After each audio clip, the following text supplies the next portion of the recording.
Real estate space, इस पर हमारा ध्यान बना हुआ है और जेफरीज को रियल एस्टेट सेक्टर पसंद आ रहा है। अब क्यों पसंद आ रहा है और उसमें क्या पसंद आ रहा है, आइए जान लेते हैं। कुशल हमारे साथ है। कुशल, जरा बताइए रियलिटी स्पेस पे इतनी मेहरबानी जेफरीज की। देखिए, रियलिटी स्पेस अगर आप देखेंगे तो पिछले 6 सेशंस में एक बढ़िया प्रदर्शन दिखाता हुआ भी नजर आया है। ऑलमोस्ट 8-9% तक की तेज़ी यहाँ पर देखने को मिल चुकी है और इसके पीछे जो कारण है, कहीं ना कहीं बुलिशनेस जो है वो त्योहारी सीज़न में, जो फेस्टिव सीज़न में अक्टूबर महीने की रेसिडेंशियल सेल्स है वो काफ़ी बढ़िया रही है। इनफैक्ट जेफरीज यहाँ पर हाईलाइट करते हुए दिख रहे हैं कि पिछले 6 कारोबारी सत्र में जिस तरह की तेज़ी इसमें हुई है, इनफैक्ट यहाँ पर जो फेस्टिव मांग से जो रेसिडेंशियल बिक्री है वो 6 महीने के उच्चतम स्तर पर पहुंचती हुई दिख रही है, खासकर अगर आप अक्टूबर महीने की बात करेंगे तो। इनफैक्ट जेफरीज ने गोदरेज प्रॉपर्टीज, मैक्रोटेक डेवलपर्स और डीएलएफ है, ये 3 काउंटर्स उनकी पसंदीदा लिस्ट में अब शामिल हो चुके हैं और ये मान रहे हैं कि दूसरी तिमाही का कमज़ोर प्रदर्शन के बावजूद भी जेफरीज की एक्सपेक्टेशंस है कि आगे चलकर यहाँ पर मजबूत बिक्री जो है वो डेवलपर्स के लिए फ़ायदेमंद हो सकती है। इनफैक्ट FY25 में ही करीबन यहाँ पर ये 25% की प्री सेल्स ग्रोथ उम्मीद लगाकर चल रहे हैं। इनफैक्ट बड़े पैमाने पर काफ़ी सारे डेवलपर्स नए लॉन्चेस कर रहे हैं और साथ ही एक बढ़िया एक्टिव पाइपलाइन होने की वजह से वित्त वर्ष की जो दूसरी छमाही यानी कि H2 FY25 वहाँ पर एक अच्छा ट्रिगर ये बन सकता है और आगे चलकर रियल एस्टेट स्पेस में और भी तेज़ी आपको देखने को मिल सकती है।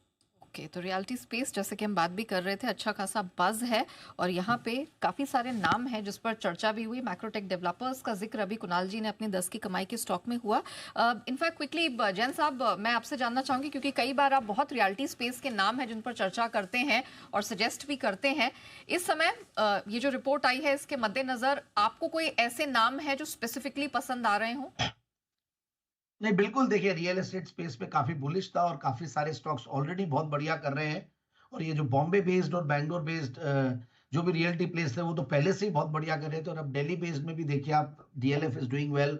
फिर एक आशियान हाउसिंग का, एक छोटी कंपनी है बट उनका राजस्थान में और दिल्ली में प्रेजेंस है और एग्जीक्यूशन बहुत बढ़िया है। और दूसरी बात, कुछ मुझे महिंद्रा लाइफ स्पेसेस, ये कंपनी भी बढ़िया लगती है।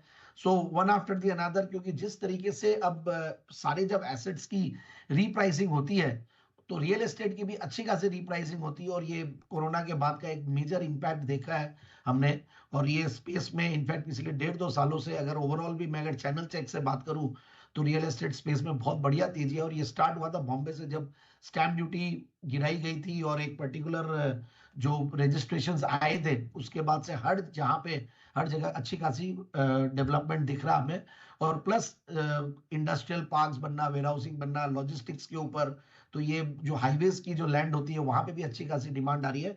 सो आई फील कि प्रॉपर्टीज में इनफैक्ट अच्छी खासी जो तेजी है, और प्लस जो अब होम लोन की रेट्स अगर नीचे आएंगी तो इनको और बड़ा फायदा मिलेगा।